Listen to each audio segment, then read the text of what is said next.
हरे कृष्णा कृष्ण कृष्ण हरे हरे, हरे राम राम राम हरे हरे। जैसे कि आप जानते हैं कि आपको भगवत गीता यथा स्वरूप आपको प्रतिदिन सुनने को मिलती है, तो आज भी रोज की तरह ही हम शुरू करते हैं। सुनिए ध्यान से। ऐसा ते अभिहिता सांख्ये बुद्धिर्योगे तुम्हें अशृणु, बुद्धि आयुक्तो यया पार्थ कर्म बंधम प्रहस्यसि। अर्थात भगवान श्री कृष्ण अर्जुन से कहते हैं, यहाँ मैंने एक वैश्लेषिक अध्ययन द्वारा इस ज्ञान का वर्णन किया है। अब निष्काम भाव से कर्म करना बता रहा हूं, उसे सुनो। हे पार्थ, हे पृथापुत्र, तुम यदि ऐसे ज्ञान से कर्म करोगे तो तुम कर्मों के बंधन से अपने को मुक्त कर सकते हो। अर्थात वैदिक कोश निरुक्ति के अनुसार सांख्य का अर्थ है विस्तार से वस्तुओं का वर्णन करने वाला, तथा सांख्य उस दर्शन के लिए प्रयुक्त मिलता है जो आत्मा का वास्तविक प्रकृति का वर्णन करता है। और योग का अर्थ है इंद्रियों का निर्ग्रह। अर्जुन का युद्ध न करने का प्रस्ताव इंद्रिय तृप्ति पर आधारित था। वह अपने प्रधान कर्तव्यों को भूलकर युद्ध से दूर रहना चाहता था, क्योंकि उसने यह सोचा कि धृतराष्ट्र के पुत्रों अर्थात अपने बंधु बांधवों को परास्त करके राज्य भोग करने की अपेक्षा अपने संबंधियों का स्वजनों को न मारकर वह अधिक सुखी रहेगा। दोनों ही प्रकार से मूल सिद्धांत तो इंद्रिय तृप्ति था। उन्हें जीतने से प्राप्त होने वाला सुख तथा स्वजनों को जीवित देखने का सुख, ये दोनों इंद्रिय तृप्ति के धरातल पर एक है, क्योंकि इससे बुद्धि तथा कर्तव्य दोनों का अंत हो जाता है। अतः कृष्ण ने अर्जुन को बताना चाहा कि वह अपने पितामह के शरीर का वध करके उनके आत्मा को नहीं मारेगा। उन्होंने यह बताया कि उनके सहित सारे शरीर शाश्वत प्राणी हैं। वे भूतकाल में प्राणी थे, वर्तमान में भी प्राणी रूप में हैं और भविष्य में भी प्राणी रूप बने रहेंगे, क्योंकि हम सब शाश्वत आत्मा हैं। हम विभिन्न प्रकार से केवल अपना शारीरिक वस्त्र बदलते रहते हैं और इस भौतिक वस्त्र के बंधन से मुक्ति के बाद भी हमारी पृथक सत्ता बनी रहती है। भगवान कृष्ण द्वारा आत्मा तथा शरीर का अत्यंत विशद विश्लेषिक अध्ययन प्रस्तुत किया गया है और निरुक्ति कोश की शब्दावली में इस विशद अध्ययन को यहाँ सांख्य कहा गया है। इस सांख्य का नास्तिक कपिल के सांख्य दर्शन से कोई सरोकार नहीं है। इस नास्तिक कपिल के सांख्य दर्शन से बहुत पहले भगवान कृष्ण के अवतार में भगवान कपिल ने अपनी माता देवहूति के समक्ष भगवत गीता में वास्तविक सांख्य दर्शन पर प्रवचन किया था। उन्होंने स्पष्ट बताया है कि पुरुष या परमेश्वर क्रियाशील हैं और वे प्रकृति पर दृष्टिपात करके सृष्टि की उत्पत्ति करते हैं। इसके वेदों ने तथा ज्ञान गीता ने स्वीकार किया कि वेदों में वर्णन मिलता है कि भगवान ने प्रकृति पर दृष्टिपात किया है और उसमें आणविक जीवात्माएं प्रविष्टि कर दी। ये सारे जीव भौतिक जगत में इंद्रिय तृप्ति के लिए कर्म करते रहते हैं और माया के वशीभूत होकर अपने को भोक्ता मानते रहते हैं। इस मानसिकता की चरम सीमा भगवान के साथ सायुज्य प्राप्त करना है। यह माया अथवा इंद्रिय तृप्ति जन्य मोह का अंतिम पास है और अनेक जन्मों तक इस तरह इंद्रिय तृप्ति करते हुए कोई महात्मा भगवान कृष्ण यानी वासुदेव की शरण में जाता है, जिससे परम सत्य की खोज पूरी होती है। अर्जुन ने कृष्ण की शरण ग्रहण करके पहले ही उन्हें गुरु रूप में स्वीकार कर लिया है। शिष्य ते हम सांधि माम त्वा प्रपन्नम।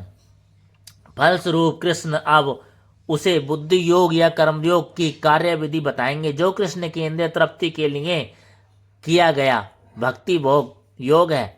यह बुद्धि योग अध्याय 10 के 7वें श्लोक में वर्णित है, जिसमें इसे उन भगवान के साथ प्रत्यक्ष संपर्क बताया गया है जो सबके हृदय में परमात्मा रूप में विद्वान है। किंतु ऐसा संपर्क भक्ति के बिना संभव नहीं है। इसलिए भक्ति करो, नाम जप करो, भगवान को याद करो। अतः जो भगवान की भक्ति या दिव्य प्रेम भक्ति में या कृष्ण भावनामृत में स्थिर होता है, वही भगवान की विशिष्ट कृपा से बुद्धि योग की यह अवस्था प्राप्त कर पाता है। अतः भगवान कहते हैं कि जो लोग दिव्य प्रेम बस भक्ति में निरंतर लगे रहते हैं, उन्हें ही वे भक्ति का विशुद्ध ज्ञान प्रदान करते हैं। इस प्रकार भक्त सरलता से उनके चिदानंदमय धाम में पहुंच सकते हैं। इस प्रकार इस श्लोक में वर्णित बुद्धि योग भगवान कृष्ण की भक्ति है। और यहाँ पर उल्लेखित सांख्य शब्द का नास्तिक कपिल द्वारा प्रतिपादित अनिर्स्वरवादी सांख्य योग से कुछ संबंध भी नहीं है। अतः किसी को यह भ्रम नहीं होना चाहिए कि यहाँ पर उल्लेखित सांख्य योग का अनिर्स्वरवादी सांख्य में किसी प्रकार का संबंध है। नहीं, उस समय उस दर्शन का कोई प्रभाव था और न कृष्ण ने ऐसी ईश्वरहीन दार्शनिक कल्पना का उल्लेख करने की चिंता की। वास्तविक सांख्य दर्शन का वर्णन भगवान कपिल द्वारा श्रीमद् भागवत में हुआ, और किंतु वर्तमान प्रकरणों में उस सांख्य से कोई भी सरोकार नहीं है। यह सांख्य का अर्थ है शरीर तथा आत्मा के विश्लेषिक अध्ययन। भगवान कृष्ण ने आत्मा का विश्लेषिक वर्णन अर्जुन को बुद्धि योग या कर्म योग तक लाने के लिए किया।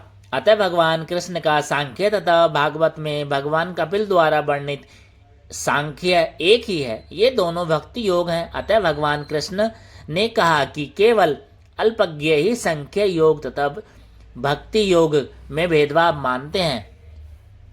सांख्य योगा प्रथगावला प्रदंती ना पंडिता। निसंदेह अनिर्स्वरवादी या सांख्य योग का भक्ति योग में कोई संबंध नहीं है। फिर भी बुद्धिहीन व्यक्तियों का दावा है कि भगवद गीता में अनिर्स्वरवादी सांख्य का ही वर्णन हुआ है। अतः मनुष्य को यह जान लेना चाहिए कि बुद्धि योग का अर्थ कृष्णा भावनामृत में पूर्ण आनंद तथा भक्ति के ज्ञान में कर्म करना है। जो व्यक्ति भगवान की तुष्टि के लिए कर्म करता है, चाहे वो कर्म कितना ही कठिन क्यों ना हो, वह बुद्धि योग के सिद्धांत के अनुसार कार्य करता है, दिव्य आनंद का अनुभव करता है। ऐसी दिव्य व्यस्तता के कारण उसे भगवत कृपा से स्वतः संपूर्ण ज्ञान प्राप्त हो जाता है, और ज्ञान प्राप्त करने के लिए अतिरिक्त श्रम किए बिना ही उसकी पूर्ण मुक्ति हो जाती है। कृष्ण भावना भावित कर्म तथा फल प्राप्ति की इच्छा से किए गए कर्म में विशेषतया पारिवारिक या भौतिक सुख प्राप्त करने की इंद्रिय तृप्ति के लिए किए गए कर्म में प्रचुर अंतर होता है। अतः बुद्धि योग हमारे द्वारा संपन्न कार्य का दिव्य गुण है। नेहाभिक्रम नाशो अस्ति प्रत्यय बायो न विद्यते स्वलप्यस्य धर्मस्य त्रायते महतो भयात है। इस प्रयास में न तो हानि होती है और न ही ह्यास, अपितु इस पथ पर कोई की गई अल्प प्रगति भी महान भय से रक्षा करती है। अर्थात कर्म का सर्वोच्च दिव्य गुण है कृष्ण भावनामृत में कर्म या इंद्रिय तृप्ति की आशा न करके कृष्ण के हित में कर्म करना चाहिए। ऐसे कर्म का लघु आरंभ होने पर भी कोई बाधा नहीं आती है, न कभी इस आरंभ का विनाश होता है। भौतिक स्तर पर प्रारंभ किए जाने वाले किसी भी कार्य को पूरा करना होता है, अन्यथा सारा प्रयास निष्फल हो जाता है। किंतु कृष्ण भावनामृत में प्रारंभ किए जाने वाला कोई भी कार्य अधूरा रहकर भी स्थायी प्रभाव डालता है। अतः ऐसे कर्म करने वाले को कोई हानि नहीं होती, चाहे यह कर्म अधूरा ही क्यों न रह जाए। यदि कृष्ण भावनामृत का एक ऐसा प्रतिशत भी कार्य पूरा हुआ हो तो उसका स्थायी फल होता है। अतः अगली बार 2% से शुभारंभ होगा, किंतु भौतिक कर्म में जब तक 100% सफलता प्राप्त न हो तब भी कोई लाभ नहीं होता। अजामिल ने कृष्णा भावनामृत में अपने कर्तव्य का कुछ ही प्रतिशत पूरा किया था, किंतु भगवान की कृपा से उसे 100% लाभ मिला। इस संबंध में भगवद गीता में इतने श्लोक में अत्यंत सुंदर श्लोक आया। त्यक्ता स्वधर्मो चरणाम्बुंज हरे भर्ज जन्योपथ पथे पते पतो पतेत तो यदि तत्र कै भावद्रम भूदमुष्य की वो बार्थ आप तो अभजता स्वधर्मता। यदि कोई अपना धर्म छोड़कर कृष्ण भावनामृत में काम करता है और फिर काम पूरा न होने के कारण नीचे गिर जाता है तो इसमें उसको क्या हानि, और यदि कोई अपने भौतिक कार्यों को पूरा करता है तो इससे उसको क्या लाभ होगा। अथवा जैसे कि ईसाई कहते हैं, यदि कोई अपनी शाश्वत आत्मा को खोकर संपूर्ण जगत को पाले तो मनुष्य को इससे क्या लाभ होगा। भौतिक कार्य तथा उनके फल शरीर के साथ ही समाप्त हो जाते हैं, किंतु कृष्ण भावनामृत में किया गया कार्य मनुष्य को इस शरीर के विनष्ट होने पर भी पुनः कृष्ण भावनामृत तक ले जाता है। कम से कम इतना तो निश्चित है कि अगले जन्म में उसे सुसंस्कृत ब्राह्मण परिवार में या धनी मानी कुल में मनुष्य का शरीर प्राप्त हो सकेगा, जिससे उसे भविष्य में ऊपर उठने का अवसर प्राप्त हो सकेगा। कृष्ण भावनामृत में संपन्न कार्य का यही अनुपम गुण है। व्यवसायिक का बुद्धि रहे के कुरु नंदन बहुसा का हान्यांत श्रेय बुद्धियासी नाम। जो इस मार्ग पर चलते हैं वे प्रयोजन में दृढ़ रहते हैं और उनका लक्ष्य भी ऐसा होता है। हे कुरुनंदन, जो दृढ़ प्रतिज्ञ नहीं है उनकी बुद्धि अनेक शाखाओं में विभक्त रहती है। अर्थात यह दृढ़ श्रद्धा कि कृष्ण भावनामृत द्वारा मनुष्य जीवन की सर्वोच्च सिद्धि प्राप्त कर सकेगा। व्यावसायिक बुद्धि कहलाती है। चैतन्य चरित्र मात्र में कहा गया है, श्रद्धा शब्दे विश्वास कहे सुदृढ़ निश्चय कृष्ण भक्ति के लिए सर्व कर्म कृत है। श्रद्धा का अर्थ है किसी अलौकिक वस्तु में अटूट विश्वास। जब कोई कृष्ण भावनामृत में के कार्यों में लगा होता है तो उसे परिवार, मानवता या राष्ट्रीय से बंद कर कार्य करने की आवश्यकता नहीं होती। पूर्व में किए गए शुभ अशुभ कर्मों के फल ही उसे इस काम कर्मों में लगाते हैं। जब कोई कृष्ण भावनामृत में संलग्न हो तो उसे अपने कार्यों को शुभ फल के लिए प्रयत्नशील नहीं रहना चाहिए। जब कोई कृष्ण भावनामृत में लीन होता है तो उसके सारे कार्य आध्यात्मिक धरातल पर होते हैं, क्योंकि उनमें अच्छे तथा बुरे का द्वैत नहीं रह जाता। कृष्ण भावनामृत की सर्वोच्च सिद्धि देहात्म बुद्धि का त्याग है। कृष्ण भावनामृत की प्रगति के क्रम से यह अवस्था स्वतः प्राप्त हो जाती है।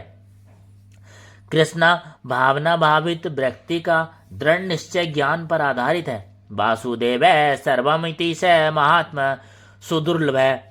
कृष्ण भावनावित व्यक्ति अत्यंत दुर्लभ जीव है, जो भली भांति जानता है कि वासुदेव या कृष्ण समस्त प्रकट कारणों के मूल कारण है। जिस प्रकार वृक्ष की जड़ें सींचने पर स्वतः ही पत्तियों तक टहनियों में जल पहुंच जाता है, ठीक उसी तरह कृष्ण भावना भावित होने पर मनुष्य प्रत्येक प्राणी की अर्थात अपने परिवार की समाज सेवा, अपने परिवार की, समाज की, मानवता का सर्वोच्च सेवा कर सकता है। यदि मनुष्य के कर्मों से कृष्ण प्रसन्न हो जाए तो प्रत्येक व्यक्ति संतुष्ट होगा, किंतु भावनामृत में सेवा गुरु के समर्थ निर्देशन में ही ठीक से हो पाती है, क्योंकि गुरु कृष्ण का प्रमाणिक प्रतिनिधि होता है, जो शिष्य के स्वभाव से परिचित होता है और उसे कृष्ण भावनामृत की दिशा में कार्य करने के लिए मार्ग दिखा सकता है। अतः कृष्ण भावनामृत में दक्ष होने के लिए मनुष्य को दृढ़ता से कर्म करना होगा